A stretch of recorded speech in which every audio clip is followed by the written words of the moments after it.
بسم اللہ الرحمن الرحیم۔ السلام علیکم۔ سبق حضرت رابعہ بصری میں سب سے آخر والا سوال نمبر 7 ہے، مذکر اور مؤنث۔ یہاں ایک نظم دی گئی ہے، اس میں سے ہم نے مذکر اور مؤنث کو الگ الگ کرنا ہے۔ جیسے یہ بتایا گیا ہے کہ جو مذکر ہے وہ نر ہوتا ہے اور دوسرا مادہ یعنی مؤنث۔ دو طرح کے اسم اس میں دیے گئے ہیں، ایک اسم نر اور ایک اسم مادہ۔ اسم نر میں ہے بیٹا، بھائی، ابا اور چچا، بیل، بکرا، مور، اونٹ اور زیبرا۔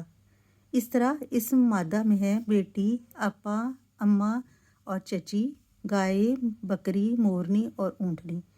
اور پھر کچھ بے جان اسم ہیں، جیسے مذکر ہیں مکھن اور کباب، اور مؤنث ہیں جیسے کرسی یا کتاب۔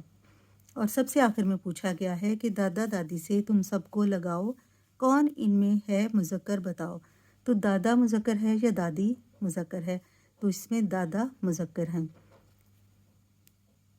اس طرح میں نے مذکر اور مؤنث کو الگ کر کے لکھا ہے نظم میں سے: بیٹا بیٹی، بھائی بہن، ابا اماں، چچا چچی، بیل گائے، بکرا بکری، مور مورنی، اونٹ اونٹنی، نر زیبرا اور مادہ زیبرا۔